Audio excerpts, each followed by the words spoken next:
Bismillahirrahmanirrahim. Assalamualaikum warahmatullahi wabarakatuh. Negara ini negara Malaysia, bukan negara komunis. Jadi takkan saya nak panggil semua 35 juta rakyat Malaysia untuk mengatakan Anwar Ibrahim seorang periwan. Kerana apa? Kita mengatakan kita yakin dengan keputusan mahkamah. Jadi kita sebagai warga negara Malaysia, kita menghormati undang-undang negara kita ni. Kan hari-hari kita baca rukun negara, menghormati undang-undang negara kan. Jadi bila kita tak menghormati undang-undang negara, saya rasa penyokong-penyokong mereka, penyokong kerajaan yang tidak menghormati undang-undang negara. Kerana lagi nak menafikan tentang hukuman yang telah dijatuhkan oleh mahkamah. 25 tahun cerita ni berlaku. Dengan kes liwat yang pertama, Sukma, sekarang kes kedua dengan saya puluh hari. Jadi itu adalah kenyataan fakta. Jadi bila kita kata Anwar ada bekas banduan peliwat, takkan saya cakap Anwar ada bekas banduan pencuri roti gardenia kan. Jadi itulah. Jadi apa yang kita katakan adalah fakta. Jadi mungkin anak muda saya tak tahu, semua yang tu belum lahir lagi waktu ketika tu. Jadi bila kita menyatakan fakta, dia kata kita ni mengaibkan Perdana Menteri. Satu dunia tahu Anwar Ibrahim ada bekas banduan peliwat. Satu dunia. Aibkan apa? Ini bukan pasal aib, ini satu fakta, satu dunia tahu. Itu je lah. Ya. Okey. Turut dipanggil adalah saudara Azam daripada Melaka. Assalamualaikum warahmatullahi taala wabarakatuh. Saya antara orang yang dipanggil untuk disiasat atas komen yang diandaikan memalukan Perdana Menteri. Sebenarnya Malaysia dah menjadi semakin gila. Bila Malaysia menjadi semakin gila, bahawa mereka bulldoze saja apa yang mereka mahu asalkan dapat memuaskan hati mereka. Jadi saya ingin tegaskan di sini bahawa apa yang kita lakukan ini adalah percakapan daripada benda-benda yang dokumented, benda-benda yang fakta. Apabila rakyat Malaysia dihalang bercakap pada benda-benda yang melibatkan kebenaran, inilah jadinya bahawa undang-undang itu akan ada sedikit kecalaran tentang undang-undang dan perlembagaan Malaysia itu sendiri. Jadi saya bersetuju dengan kawan-kawan yang lain dan saya berharap supaya persoalannya mudah, persoalannya sangat mudah. Jikalau nak membersihkan daripada naratif ini, jadi PMX kena buat sesuatu untuk membersihkan nama dia. Itu saja. Kalau tidak, selagi tidak membuat sesuatu, ia akan sentiasa dimakan oleh rakyat. Sekian, terima kasih. Syafiq. Bismillahirrahmanirrahim. Assalamualaikum warahmatullahi wabarakatuh. Saya ada dua kes. Yang pertama, saya berkongsi keratan keputusan mahkamah di media sosial. Yang keduanya adalah video. Saya tak panggil dia peliwat lah, tapi saya ada dalam video yang rakan saya panggil dia peliwat. Dia saya berkenan panggil sekali. Saya tak tahu adalah menjadi satu kesalahan bila saya berkongsi 3 keputusan kes. Itu keputusan kes yang pertama adalah keputusan Hakim Negara kes liwat 1 yang mengatakan Anwar terlibat dalam aktiviti homoseksual. Keratan kes yang kedua adalah yang melibatkan kes liwat 2, iaitu Hakim memutuskan bahawa memang dia meliwat bekas berbantu peribadi dia. Dan keputusan kes yang ketiga ni paling penting sebab ini adalah manipulasi yang dibuat oleh Perdana Menteri sendiri. Perdana Menteri mengatakan bahawa Yang di-Pertuan Agong telah pun memberi pengampunan dan menghapuskan sabitan ke atas dia. Sedangkan keputusan mahkamah pada 9 Januari 2023, Ketua Hakim Negara sekarang ini, Tengku Maimun, telah mengatakan bahawa pengampunan dalam dokumen pengampunan itu tidak pernah menghapuskan apa-apa sabitan ke atas dia. Ini adalah satu penipuan dengan menggunakan nama Yang di-Pertuan Agong. Konon-kononnya bahawa kes dia ni telah habis. Dia telah pun dicucikan dan sebagainya. Sedangkan mahkamah telah memutuskan itu keputusan dia. Dan apabila dia mencakap tentang Kazaf sekarang ini, saya berkongsi bahawa keputusan Kazaf ni dah ada. Anwar pernah bawa lawan dengan Ustaz Abi Abdullah. Jadi mahkamah syariah telah pun memutuskan bahawa liwat tidak termasuk dalam kategori Kazaf. Liwat bukan zina. Ini melarikan akidah umat Islam sebab dia melibatkan penghukuman di mahkamah dan mahkamah dah menentukan. Jadi dia nak menggunakan Kazaf ni hanyalah untuk memanipulasi minda rakyat Malaysia untuk menutup kesilapan yang dia buat. Saya mencabar Perdana Menteri sekarang ni. Dia jadi Perdana Menteri. Dulu dia kata konspirasi 6 kotak pelbagai benda. Saya cabar Perdana Menteri kalau dia lihat sekarang ni. Bawa kes liwat 1 dan 2 bicara semula di mahkamah. Dia berani ke tak berani? Kalau dia bicara semula di mahkamah dan mahkamah memutuskan bahawa Anwar Ibrahim tidak bersalah dan berlakunya konspirasi dan sebagainya, rakyat Malaysia akan menerima benda ni. Jadi selagi tidak diputuskan oleh mahkamah, siasatan merampas telefon dan sebagainya ni untuk orang yang berkongsi keputusan mahkamah, saya rasa adalah satu intimidasi kepada rakyat Malaysia. Itu saja saya rasa. Okey, ada sebarang pertanyaan? Ada.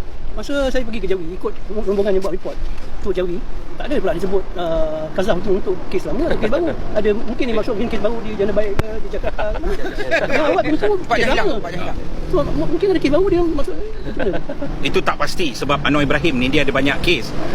Sebab kalau ikut Lokman bin Adam, dia punya penyelaras media kerajaan, penyelaras media kerajaan perpaduan, dia kata dia pun ada bukti, dia pun pernah jumpa saksi dan dia saksi mata. Dia kata Anwar Ibrahim bayar 300 saja lepas buat kerja tu. Jadi kalau nak kena Kazaf, kenapa Lokman Adam lah ya. Tapi Lokman selepas dia kata tu dia naik pangkat. Jadi mana benda tu betul lah. Ya, kita nak Lokman disaman. Ada sampai kita kata Lokman Adam. Okey, ada sebarang pertanyaan lain? ada keputusan mahkamah syariah. process? Was it smooth? Did the police Kita kita tidak menyalahkan pihak polis. Pihak polis hanya menjalankan tugas selepas mendapat arahan. Yang kita ada masalah sekarang ni adalah pertama dengan menteri yang mengarahkan tugasan ini dilaksanakan. Sebab itu report kita ke atas Menteri Dalam Negeri, Menteri Komunikasi Digital, KSU 2 kementerian dan juga pengurusi SKMM. Sebab saya rasa inilah pihak yang melaksanakan perkara yang membazirkan wang rakyat untuk menyiasat dan memberikan tekanan dan urutan terhadap orang yang menyatakan fakta sejarah. Saya nak bertanya soalan daripada rakyat. Saya minta si Kubat yang tolong ulas.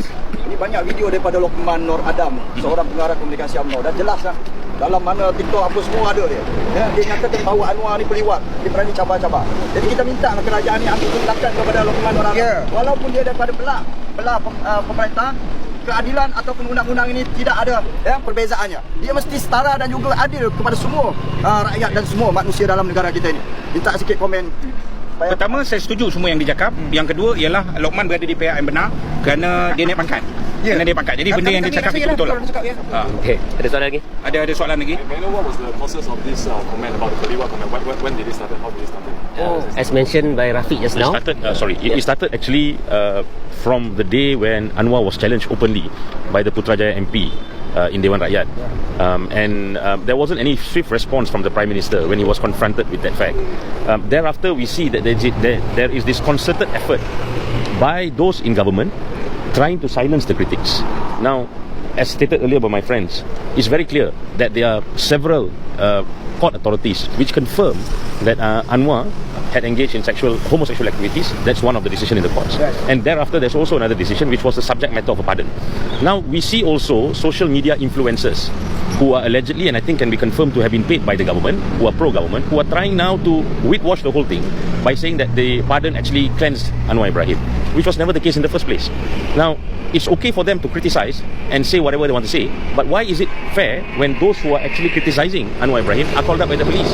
If it is a fair country, those who are also talking about those judgments pro-government must also be called up by the police. Kalau macam tu barulah sama dari sisi undang-undang. Tetapi apa yang kita lihat sekarang ni dan kerisauan kita adalah bagaimana agensi-agensi kerajaan ini, minta maaf cakap, dipersalahgunakan dan allowing themselves untuk dipersalahgunakan untuk hunt down these critics.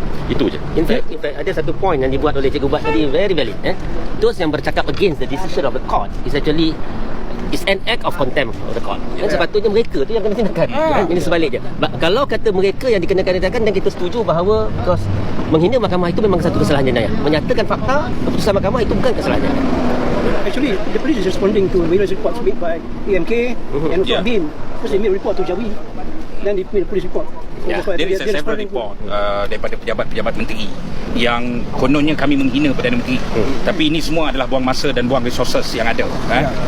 Juga ada beberapa laporan polis yang dibuat ke atas beberapa mereka di sebelah sana yang ternyata menyalahgunakan, memfitnah Yang di-Pertuan Agong, menghina mahkamah berkaitan dengan perkara ini, tetapi langsung tidak disiasat. Tetapi ada laporan polis daripada sana, terus kami dipanggil dan handphone dirampas, laptop dirampas dan sebagainya. Kita rasa benda ini adalah satu benda yang tidak betul. Orang penting. Dalam siasatan tu dia sebut bahawa mengaibkan dan memalukan. This is sangat kelakar sebab kes Anwar Ibrahim dilaporkan di seluruh dunia dan seluruh Malaysia. Apa yang membuka rahsia? Dalam satu section is membuka rahsia, mengaibkan dan memalukan.